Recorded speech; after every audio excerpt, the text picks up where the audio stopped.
Olá, neste vídeo aqui eu vou fazer uma leitura da publicação do Satoshi Nakamoto, que ele publicou antes dele lançar o programa do Bitcoin em si mesmo. Em 2008, se eu não me engano, outubro de 2008, ele escreveu esse artigo aqui, né, que aí, em inglês ele chama isso aqui de White Paper, que ele é um tanto técnico, é um documento um tanto técnico.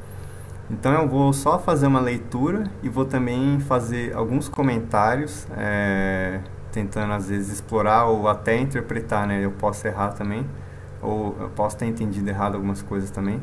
E aí eu vou pedir para vocês me avisarem nos comentários se você notar algum erro. E também eu vou até sugerir, você pode clicar na engrenagem, nas opções aí do vídeo e rodar ele mais acelerado. Você pode preferir assistir desse jeito, porque eu falo bem devagar, né?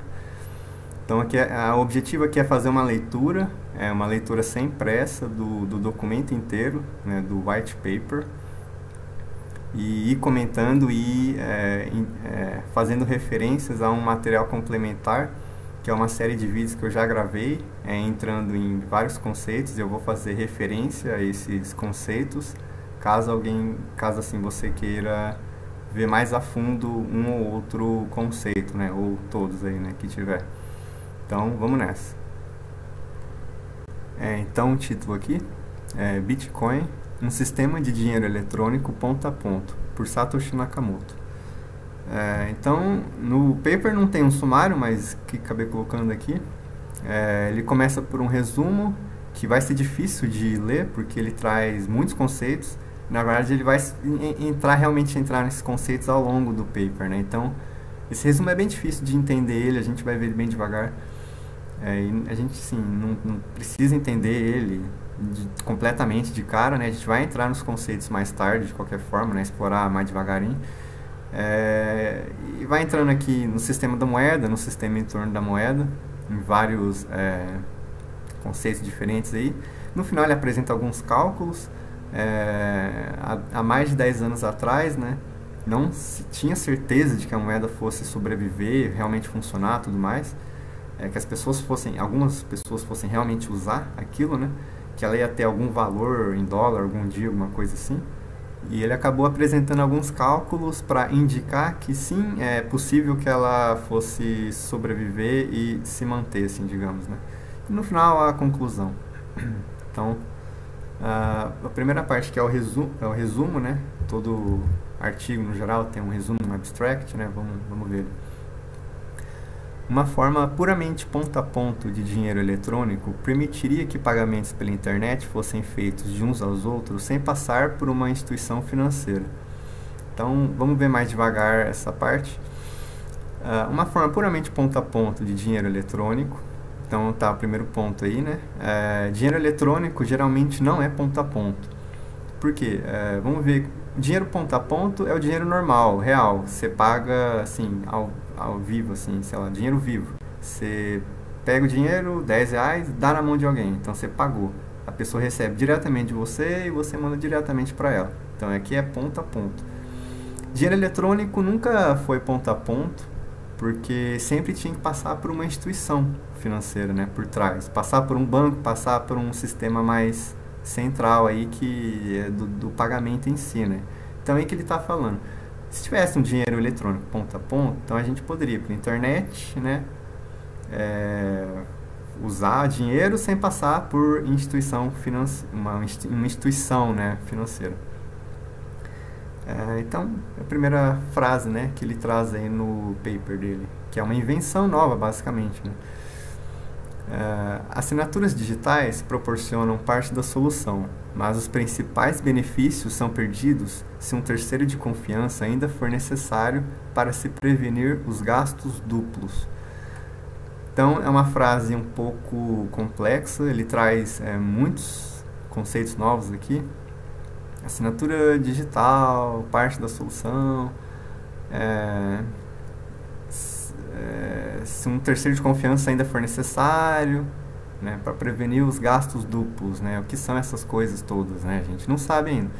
Então, assinatura digital é um conceito de computação, e aí eu recomendo que você veja, se você puder. Eu sei que os vídeos complementares que eu vou indicar, eles são longos, mas esse aqui eu acho que pode compensar. É o terceiro vídeo aqui, que no final dele a gente conclui a explicação do que é uma assinatura digital. Só para demonstrar aqui, existe um documento em que essa pessoa quer assinar digitalmente, e aqui no caso ela tem uma chave privada dela, e o par da chave privada é a chave pública, e aí todo mundo tem a chave pública dele, e ele consegue então assinar o documento digitalmente. Essa aqui é a assinatura digital, né, como se fosse, e ele pode enviar isso aqui para o Word, por exemplo, e ele tendo a chave pública, né, do Azul, ele consegue verificar que a assinatura digital realmente foi feita pelo Azul, e verificar que o documento não foi alterado por ninguém e tal. Então, é um conceito que eu recomendo que você veja, porque ele vai aparecer bastante ao longo do paper em geral. Então, assinaturas digitais, elas fazem parte da solução. Por quê? Porque é graças às assinaturas digitais que a gente consegue simular a noção de posse ou propriedade, que as pessoas podem ser donas de uma certa quantidade de dinheiro. E aí eu passo para você, aí eu não sou mais dono e agora você é, entendeu? Então, é graças a um jogo aqui de assinaturas digitais que se consegue fazer essa simulação aí de propriedade, né, sobre dinheiro no Bitcoin. E aí a gente vai ver que isso por si só não é o suficiente. A gente vai ver, a gente vê, por exemplo, lá naqueles vídeos complementares, no vídeo 7, aqui a gente está representando aqui a posse nesse jeito aqui. Isso aqui é uma transação, né? E assim, uma pessoa aqui aqui, por exemplo, o vermelho era dono de uma certa quantidade de dinheiro e ele passou para o azul. Então é assim que mais ou menos funciona no Bitcoin, assim, a transferência de posse sobre uma quantidade de Bitcoins. E no caso aqui, digamos que o vermelho, ele é dono de uma certa quantidade aqui de Bitcoins, e ele comprou alguma coisa do azul. Digamos que o azul tem uma padaria lá e ele foi comprar pão. E aí o vermelho ele comprou uma quantidade de pães e vai pagar em Bitcoins, digamos. Então ele vai fazer uma transferência, saindo dele aqui, passando dele e indo pro azul, que aí o azul ia ser dono, né, de uma certa quantidade de Bitcoins. Só que aí é que, assim, até chegar no vídeo 7 a gente já viu vários outros aspectos, né? Na verdade não precisa entender isso aqui agora, porque isso aqui é um conceito já muito para frente, né? O Satoshi ele falou isso aqui logo de cara, mas é um conceito complicado, na verdade. Mas o vermelho ele poderia pagar o azul, só que ele poderia também ao mesmo tempo pegar o dinheiro de volta. Ele poderia mandar dele para ele mesmo. E para um registro das transações aqui, ele diz que ele está mandando para o azul, para o outro registro ele diz que ele está mandando para ele mesmo. Ou seja, se no final das contas isso aqui que prevalecer, só que se o azul achar que ele recebeu, ele pegou o pão, vai embora e o azul fica sem dinheiro, porque aí o vermelho mandou para ele mesmo. Se isso aqui prevalecer, né? Então, isso aqui seria o gasto duplo. Por quê? Porque ele fingiu que ele gastou uma vez, só que na verdade ele não gastou, ele mandou para ele mesmo, né? E aí ele não gastou. Então é um problema que é possível de se acontecer, né? Então, para evitar esse problema, né, uma das soluções, a solução mais comum, é que vai ter uma pessoa, uma autoridade central, que ela vai receber todas as transações possíveis que ele está tentando fazer, e só uma pode acontecer, né, dessas daqui. E essa pessoa central que vai falar, não, ó, a transação que eu autorizo é essa aqui. Então, essa aqui eu não autorizo, então é essa aqui que está valendo. Aí o azul vai poder saber, então realmente eu recebi a grana. Ou, senão, a autoridade central fala, não, é essa aqui que está valendo. Aí, do mesmo jeito, o azul pode ver, pelo menos, ah, ó, você não me pagou ainda não, viu? Você até fez uma transação, mas eu não recebi nada, então, tô esperando ainda, né? Então, antes de entregar o pão, né, por exemplo. Então, o próprio Satoshi ele vai entrar nessa discussão mais para frente, mas esse é o problema do gasto duplo, onde em vez da pessoa pagar, ela pega de volta, o vermelho aqui pega de volta para ele mesmo, e aí ele finge que ele gasta, né, e pega o pão e sai correndo, vai embora. Então ele rouba de volta, né, o dinheiro, né? Então é um problema comum aí quando você tem dinheiro eletrônico aí, né, tal. Apesar de você ter já esse sistema de simulação de posse, ainda existe uma dinâmica que vai além, não só esse sistema de simulação de posse é o suficiente. Então, assinaturas digitais proporcionam parte da solução, mas os principais benefícios são perdidos se um terceiro de confiança ainda for necessário para se prevenir os gastos duplos. Propomos uma solução para o problema do gasto duplo usando uma rede ponto a ponto. Então, uma rede ponto a ponto é uma rede descentralizada, é uma rede em que é que nem muito parecido com torrent, assim, né? Não necessariamente existe um site central que todo mundo obedece, tal, é ponto a ponto, né? Então essa rede aí, a rede temporalmente estampa as transações ao armazenar seus hashes em uma cadeia contínua de prova de trabalho baseada em hash, formando um registro que não pode ser alterado sem que a prova de trabalho seja refeita. Então, essa aqui é uma outra frase um tanto complexa. Vamos ver devagar isso aqui. Tem até uma colinha aqui. Então, tem 4 termos aqui interessantes que ele fala aqui, né? Essa questão de estampas temporais, temporalmente estampar, o que é isso? As transações a gente meio que já viu, né? Aquele scano lá, né? Eles representam as transações. O que são esses hashes aqui, né? E o que é essa cadeia contínua de prova de trabalho baseada em hash? O que é isso? O que é essa questão aqui de formando um registro que não pode ser alterado sem que a prova de trabalho seja refeita? O que são todas essas coisas? Então vamos ver um a um, vamos ver na ordem aqui mesmo. Então, assim, lamento insistir, mas essa questão aqui de que as transações recebem uma estampa de tempo é um conceito um tanto avançado, né, do Bitcoin, né? A gente viu isso lá nos materiais complementares, no vídeo 11, em que em um certo momento, assim, eu vou falar um pouco mais detalhado aqui, mas tem um certo momento em que a gente trabalha em cima, a gente está mexendo aqui, observando, estudando os cabeçalhos dos blocos. Os cabeçalhos dos blocos aqui, eu acabei representando por uma bolinha aqui. Então, os cabeçalhos dos blocos, eles fazem uma cadeia aqui de cabeçalho de bloco. E em um certo ponto aqui do nosso percurso aqui, a gente acaba colocando aqui, informando a data, uma data e hora, né, sobre cada cabeçalho de bloco. Nos vídeos aqui a gente viu anteriormente que os cabeçalhos de blocos, eles são frágeis em relação às transações do bloco, do próprio bloco. Então o bloco ele tem um cabeçalho e ele vai ter um corpo, que a gente não está desenhando aqui.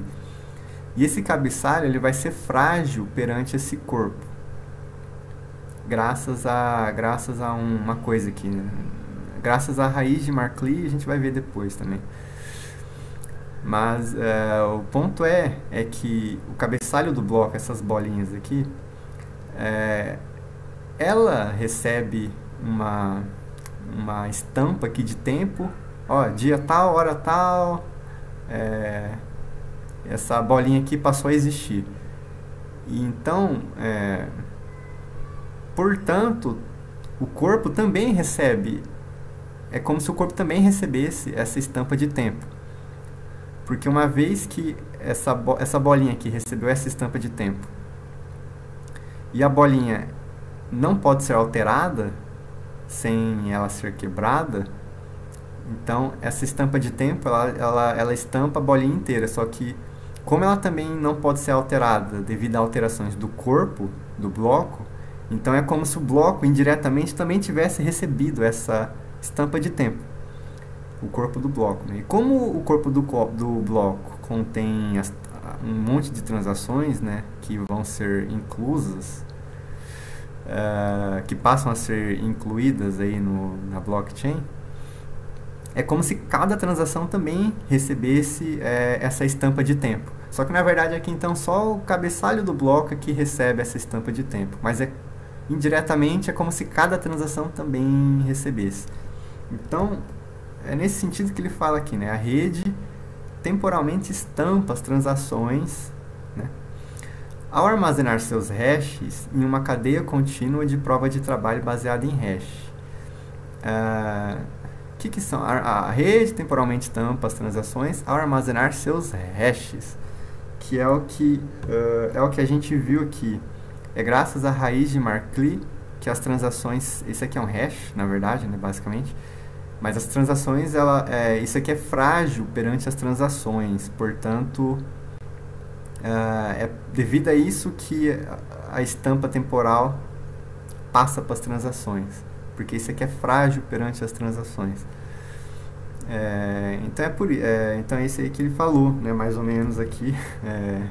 Então a rede temporalmente estampa as transações ao armazenar seus hashes em uma cadeia. Então é o que a gente estava vendo ali nessa cadeia aqui, né, de cabeçalhos de blocos.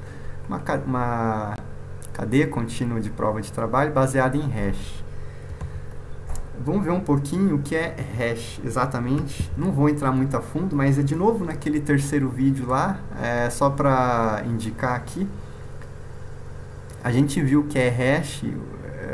A hash é basicamente você pegar um número e você aplicar uma função hash nesse número e transformar esse número em outro número. E toda essa transformação e esses números vão ter certas propriedades que a gente já viu no vídeo 3 aqui, né? Então, questão de fragilidade, essas coisas tudo, é graças ao hash.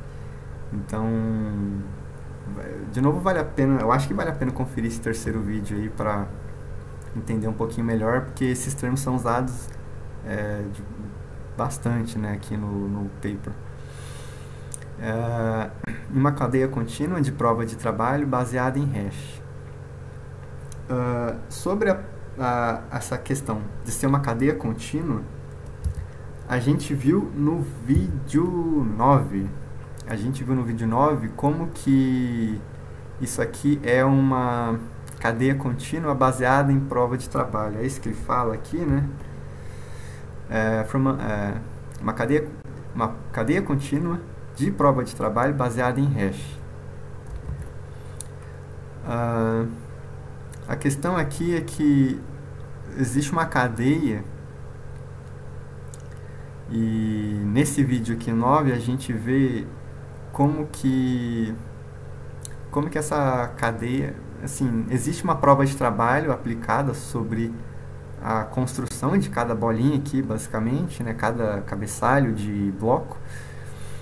E o trabalho aplicado aqui sobre esse bloco na verdade ele é frágil perante o bloco anterior, que também é frágil perante o bloco anterior. Então no final desse vídeo aqui a gente vê que um trabalho aplicado sobre o cabeçalho de um bloco é um trabalho que ele indiretamente também protege o bloco anterior e também protege o anterior. Assim, ele protege todos os anteriores ao cabeçalho do bloco que ele foi realmente aplicado. Então, essa é uma noção que existe um acúmulo de trabalho para trás aqui, né? E é mais ou menos assim que funciona, é mais ou menos assim que a rede tem uma estampa, as transações armazenar seus hashes em uma cadeia contínua de prova de trabalho baseada em hash. Formando um registro que não pode ser alterado sem que a prova de trabalho seja refeita. Então, formando um registro aqui, sem que, por exemplo, isso aqui seja alterado, não só que a prova de trabalho seja refeita, mas todo o acúmulo sobre esse cara aqui de trabalho, ou seja, o trabalho desse, dele próprio, né, também teriam que ser refeitas. Então, é mais ou menos isso que o Satoshi quis dizer aqui. Não só que a prova de trabalho seja refeita, como o acúmulo de prova de trabalho aqui seja refeita, né? Eu acho que existe essa separação de a gente falar sobre prova de trabalho e acúmulo de prova de trabalho. Na verdade, aqui seria acúmulo, né, de prova de trabalho, seja aqueles que fosse refeito. Então, vamos ler de novo.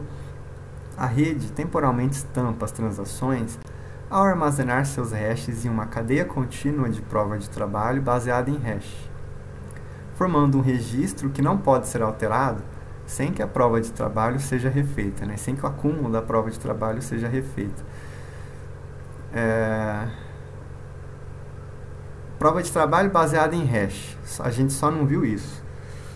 Deixa eu ver aqui a colinha aqui. Acho que no vídeo 10 aqui, no vídeo 8 do material complementar, onde um minerador aqui, ele pega um cabeçalho de um bloco e ele fica produzindo hash desse cabeçalho até ele ter a sorte do hash ele ser um hash meio que específico, assim, ele tem que basicamente ter sorte. E aí, aqui no caso, eu representei isso como uma cor, e ele tinha que ter uma cor preto e branco, escala de cinza, só que veio marrom aqui, ou seja, ele teve azar. Aí, o que ele tem que fazer no caso aqui? Ele tem que ter dentro do cabeçalho do bloco, existe um número que não serve para nada, ele chama N-ones, é um número que você não serve para nada. E aí você simplesmente muda esse número. Então aqui eu representei uma coisinha que ele gira aqui, né? E ele fica mudando esse número e calculando o hash de novo, para ver se agora ele tem sorte, entendeu? Porque o hash ele sai diferente a cada alteração que você faz, né, em alguma coisa. Então no caso é um número que não serve para nada, só serve para você ficar girando ele e você ficar tirando o hash dele até você ter a sorte de ter um hash, digamos assim, preto e branco, né? É simplesmente uma questão de sorte. Mas a gente vê nesse vídeo aqui como que acontece esse trabalho. Por que isso aqui dá trabalho? Porque ele tem que ficar tentando várias vezes.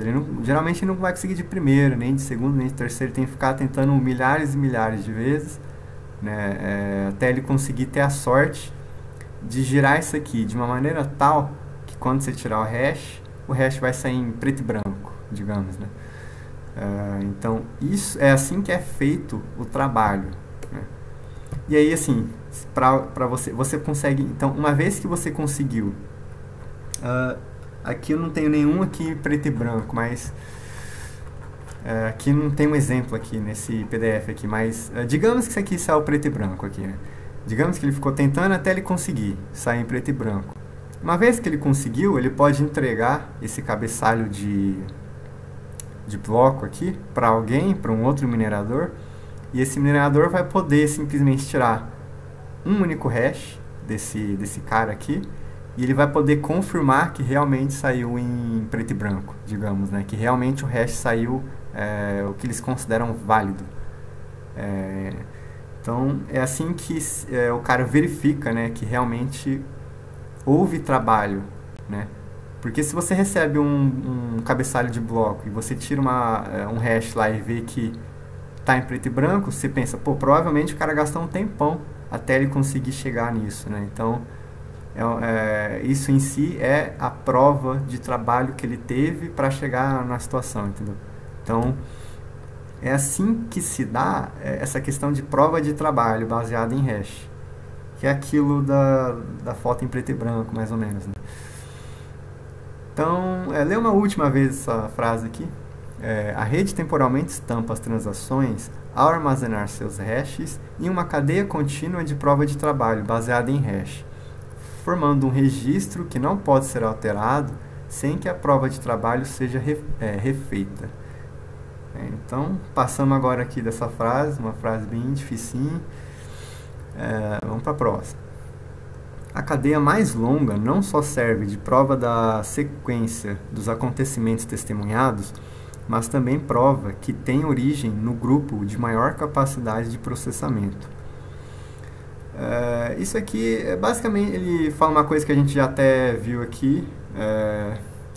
A cadeia mais longa, no geral, ela é a cadeia que conseguiu ser a mais longa, é a que conseguiu ter maior trabalho nela, entendeu? É mais ou menos isso. No passado, quando o Satoshi escreveu isso aqui, a noção no geral era que a cadeia mais longa, uma figura que tem uma cadeia aqui, a cadeia mais longa seria a que tem mais trabalho. Só que hoje em dia, sim, já se entende que existe a noção do acúmulo de trabalho. Então a gente vê a cadeia que teve mais trabalho acumulado é a cadeia que é a mais forte, digamos assim. Então a cadeia mais longa não só serve de prova da sequência dos acontecimentos testemunhados. Por quê? Porque se algum acontecimento for alterado, toda a prova se perde, entendeu? Fica sem prova nenhuma. Se, por exemplo, alterar uma coisa aqui do primeiro bloco, você alterou de A para B. Esse B não vai ter nenhuma prova de trabalho sustentando ele, entendeu? Já o A, o anterior, o antigo, ele tem. Então, por isso que você protege contra a alteração, entendeu? Então, a cadeia mais longa não só serve de prova da sequência dos acontecimentos testemunhados, mas também prova que tem origem no grupo de maior capacidade de processamento. Por quê? Porque apenas um grupo de maior capacidade de processamento tende a conseguir ter uma cadeia com maior prova de trabalho. Ele meio que entra nisso nos cálculos no final e em algumas outras partes. Acho que não compensa entrar muito mais nisso aqui no resumo aqui, né? Mas também prova que tem origem... esse aqui já leu, disfarça, tá? Vamos para o próxima frase. Desde que a maioria da capacidade de processamento seja controlada por nodos ou nós, né? Eles chamam de nós, por pessoas, assim, né? Que não estejam em conluio contra a rede, eles produzirão a cadeia mais longa e prevalecerão sobre os atacantes. Sempre leio 2 vezes cada frase, tá bom? Desde que a maioria da capacidade de processamento seja controlada por nodos que não estejam em conluio contra a rede, eles produzirão a cadeia mais longa e prevalecerão sobre os atacantes. Isso aqui também, de novo, o Satoshi ele fala mais, um tanto mais nos cálculos no final. Mas se a maioria das pessoas, dos mineradores, são honestos e não estão tentando alterar, fazer uma adulteração, digamos assim, na blockchain, ao longo do tempo existe mais e mais tendência de que essa cadeia dos mineradores honestos será a que conterá a maior prova de trabalho, o maior acúmulo de prova de trabalho. A rede em si exige pouco em termos de estrutura. As mensagens são difundidas sem muito compromisso e os nodos podem abandonar e retornar à rede à vontade, aceitando a cadeia mais longa de prova de trabalho como prova do que aconteceu enquanto estiveram fora. Então aqui o Satoshi ele argumenta aqui a favor de que a rede ela é relativamente leve, ela não é uma coisa que exige muito aqui em termos de recursos, em termos de você faz parte do Bitcoin, agora você não pode mais sair, você vai ficar até você morrer. Não tem nada disso. As pessoas, os nodos, eles podem abandonar a moeda ou retornar quando quiserem, então é uma coisa bem... não exige nada assim de compromisso da pessoa também, entendeu? E todas as transmissões de um nodo a outro, né, de uma pessoa a outra que está na rede, né, as mensagens elas são transmitidas e é levado em consideração que as mensagens elas podem se perder no meio do caminho, por exemplo. Então isso é levado em consideração, então elas são difundidas sem muito compromisso, digamos assim, né? Best effort. Mas, assim, então isso é o resumo do Satoshi. Então, apesar de ser aí quatro parágrafozinhos assim, eles tocam bastante conceitos, mas a gente acabou de ver eles aqui. Então agora o próximo capítulo será entrando mais no sistema da moeda mesmo, falando sobre as transações, mais devagarinho, sobre o servidor de estampa temporal, sobre a prova de trabalho em si, sobre a rede, sobre a questão dos incentivos dos mineradores, etc. Sobre a recuperação do espaço em disco, uma possibilidade aí de não se gastar muito recurso e conseguir, de certa forma, participar da rede ainda. Então, ou seja, incluindo mais pessoas ainda, né, na rede, podendo a rede sendo mais inclusa, então, né. Um detalhe aí de que como os valores podem ser combinados, divididos, né, as quantidades de Bitcoin. Uma nota aí sobre privacidade e finalmente os cálculos e aí a conclusão, né. Então, acabamos o resumo, agora temos a introdução em si.